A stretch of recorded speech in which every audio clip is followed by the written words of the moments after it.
오늘 말씀은 누가복음 9장 37절에서 50절의 말씀인데요. 오늘 우리가 읽을 이 본문 속에는 예수님께서 예루살렘으로 올라가시기 직전에 일어났던 이야기들을 기록하고 있습니다. 특별히 이 믿음 없고 패역한 세대들 속에서 아이의 아픔으로 인해 힘들고 어려워하는 아버지에게 그 귀신 들린 아들을 치료하시고 그 다음 주님은 예수 그리스도의 그 이 땅에 오신 이유 그리고 그 십자가의 길을 설명하십니다. 자, 그리고 제자들은 그 이야기를 들으면서도 어떻게 그 예수님의 말씀에 반응하고 있는가 오늘 본문 속에 기록되고 있는데요. 이 본문을 같이 읽고 여러분과 함께 교훈을 나누도록 하겠습니다. 이튿날 산에서 내려오시니 큰 무리가 맞을새 무리 중에 한 사람이 소리질러 이르되 선생님 청컨대 내 아들을 돌보아 주옵소서. 이는 내 외아들이니이다.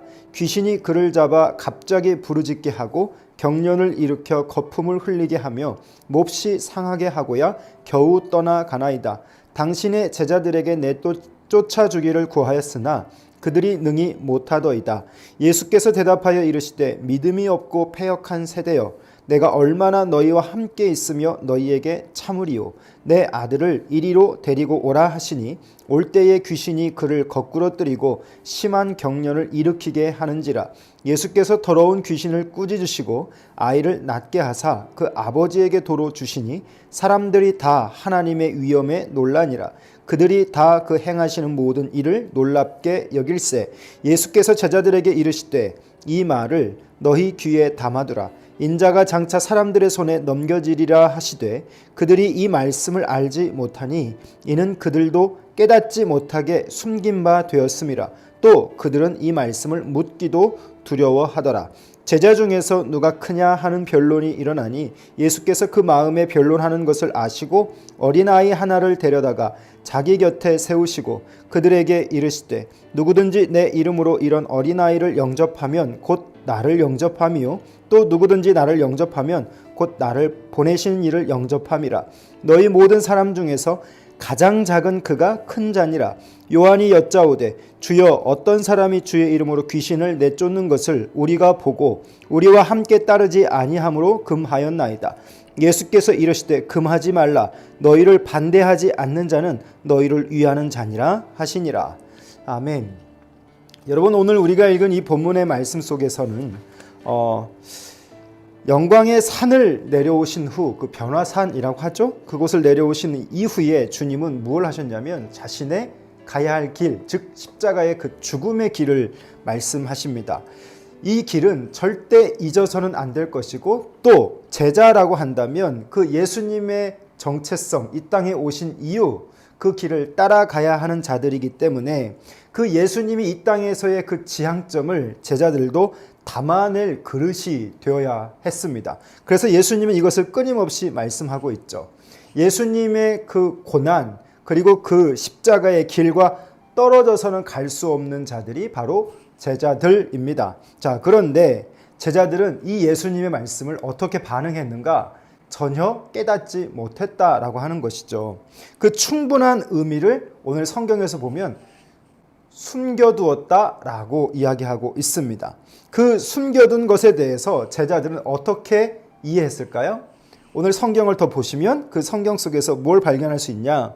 제자들은 이 예수님이 그가 가시는 그 십자가의 길을 숨겨두셨다라고 하는 것에 대해서 성경은 그 뒤에 묻기도 두려워했다라고 기록하고 있습니다. 여기서 좀 멈춰보면 좋겠는데요.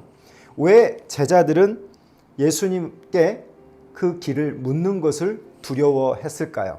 이것이 좀 우리가 생각해 봐야 할 지점입니다. 자신들의 기대가 있었을 것이고 예수님이 가르치시는 행보가 있었습니다. 자, 이것이 충돌이 되었던 것이죠.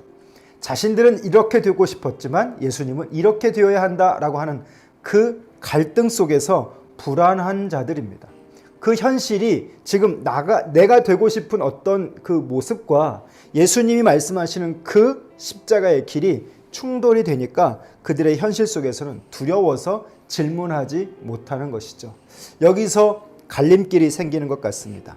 사랑하는 성도 여러분, 제자들이 왜 질문하지 못했는가? 그들이 생각하는 그들의 길, 예수님이 생각하는 길과 달라질 것 같은 두려움. 오늘 우리 안에도 이것이 있을 수 있어요. 사랑하는 성도 여러분, 신앙은 끊임없이 그 말씀을 통해서 질문해야만 합니다. 그 질문 앞에서 우리는 생각하게 되고 생각하게 될 때 그분이 요구하시는 것을 이 묵상을 통해서 담아내게 되기 때문이죠.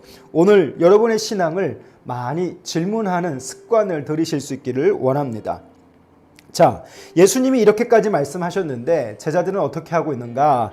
오늘 본문에서 보면 인자의 그 죽음을 가르치시는 그 길에서 오늘 제자들은 변론합니다. 그 변론의 내용은 누가 크냐라고 하는 내용입니다. 자, 하나님의 나라는 어떻게 이루어져 가는가? 나를 통해서 누군가를 끌어내리고 그들의 위에 올라가는 것이 하나님 나라의 방식이 아니라 나라고 하는 존재가 낮아져서 오늘 남들을 그 위로 올리는 것이 하나님 나라의 방식이죠. 예수님이 지금 이 땅에 그렇게 오신 것입니다. 그래서 하나님의 나라가 이루어져 가고 있는데 중요한 건 오늘 이들의 모습은, 제자들의 모습은 전혀 다른 방식으로 이 하나님의 나라를 이해하고 나가고 있다라고 하는 것이죠. 자, 그리고 나서 그들이 어떻게 사람들을 바라보고 있는가를 바라본다면 오늘 주의 이름으로 귀신을 쫓아내는 한 자가 있었습니다. 그런데 그 요한은 자신이 주의 이름으로 쫓아내는 것은 자기들만의 것인 양 착각하고 오늘 그 사람을 경계한다라고 하는 것이죠. 사랑하는 성도 여러분, 사람이 사람을 대하는 방식에서 그리스도인은 그 영성이 나타납니다. 자, 오늘 더 구체적으로 생각해 본다면 예수님에 대한 몰 이해가 이 제자들 안에 있었습니다. 그리고 예수님에 대한 무지도 그 제자들 속에 있었습니다. 그들로부터 나오는 행동들이 어떻게 나오는가를 오늘 이 시간에 한번 여러분 잔잔히 살펴보실 수 있기를 바라는데요. 우리가 생각하는 우리의 삶에 갈망함이 있습니다. 이 갈망은 욕망으로 바꾸어지죠. 이 욕망으로 바꾸어지게 되는 것에 있어서 이 그릇된 욕망함이 제자들의 모습에서는 교만함으로 나왔어요. 주의 이름으로 말하는 것은 그들의 것인 양 착각하면서 살았던 것이죠. 그리고 그들은 제자들끼리 서로 논쟁합니다. 하나님의 나라 속에서 그들이 차지해야 할 자리가 어떤 것임을. 자, 그런데 오늘 제자들은 어떤 아비의 자식이 귀신 들려 있는 것에 전혀 예수님 방식으로 접근하지 못합니다. 한마디로 말하면 무능한 제자들의 모습을 보이고 있죠. 제자인데 예수님과는 전혀 동떨어져 있기 때문에 아무런 능력도 나타나지 않는 무기력한 모습을 보여주고 있습니다. 사랑하는 성도 여러분, 우리 시대도 저와 여러분이 예수 그리스도를 믿는 제자라고 말할 수 있지만 중요한 것은 제자라고 하는 명칭보다 그 제자에 걸맞는 삶이 내 안에 있는가를 살펴봐야 합니다. 내가 욕망함으로 그리스도를 따를 수 있습니다. 그 욕망함을 채우기 위한 방식으로 오늘 내가 제자라고 한다면 어떤 분들은 무기력한 신앙의 삶을 살 수 있을지도 모릅니다. 그러나 오늘 성경이 우리에게 가르쳐 주는 게 뭘까요? 예수님이 가르치시는 그 하나님의 나라, 그것의 정확한 이해와 또한 지식이 있을 때 우리는 그 나라를 지금도 건설해가고 진행시켜가는 일꾼이 되는 줄 믿습니다. 자, 오늘 이 말씀을 보면 제자들의 그 무지함, 인자의 죽음을 가르치는 그 길 위에서 변론하고 있는 것이 얼마나 허망한 토론인가를 우리로 하여금 보게 하는데요. 전혀 다른 마음을 품고 오늘 이들은 예수 그리스도를 따르고 있다라고 말하고 있습니다. 자, 그리고 마지막 제자들은 이 사람에 대한 배타성 그리고 독선의 문제가 있었습니다. 이 배타와 배제의 문제가 이들 안에 왜 있었는가? 이것을 좀 생각해 봐야 됩니다. 주의 이름으로 귀신을 쫓아내는 것이라면 오늘 나이든 누구이든 모두에게 예수 그리스도는 주인이신 것인데 오늘 이 제자들은 전혀 다른 방식으로 마치 예수 이름은 자신들만의 요술방망이인 것인 양 착각하고 있다라고 하는 것입니다. 이 모든 것의 반응들은 결국 예수님이 누구신가에 대한 정확한 질문을 하지 못합니다. 제자들의 무능력함도, 제자들의 예수님에 대한 몰 이해도, 그리고 예수님에 대해서 전혀 이해하지 못하니까 그들과 다른 사람들을 대하는 방식에 있어서도 이들의 영성이 철저하게 드러나고 있는 것이죠. 오늘 저와 여러분은 어떤가요? 예수님을 따른다라고 말하고 말씀을 붙들고 있다라고 하는 저와 여러분은 과연 어떻게 예수님을 이해하고 또 어떻게 예수님을 따라가고 계십니까? 제자들은 자기가 갈망하는 모습대로만 예수님을 보고 뭘 이해한 모습, 그리고 정확한 지식적 어떤 배경 없이 그냥 맹목적인 예수를 따름의 그것이 오늘 성경이 우리에게 가르쳐주고 있는 교훈인데요. 오늘 여러분은 어떻게 예수님을 따르고 있는가 점검해보는 귀한 이 시간이 될 수 있기를 바라고, 또 내게 허락하신 이 날 동안 나는 하나님의 어떤 따름의 자세로 나아가는 자가 되어야 할지 진지하게 묻고 나아가는 귀한 하루 될 수 있기를 축원합니다. 기도하겠습니다.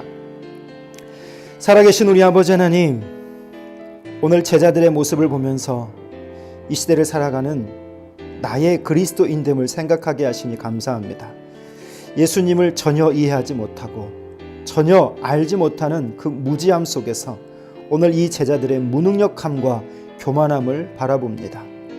아버지 하나님, 오늘 내가 예수님을 따른다 하면서 예수님을 얼마나 이해하고 있고 얼마나 알고 있는지 진지하게 질문하는 이 시간이 되게 해주셔서 내가 혹시 이 세상에서 무능력으로 살지 않도록, 하나님 앞에 교만한 자로, 사람 앞에 교만한 자로 살지 않도록 인도해 주시기를 원합니다.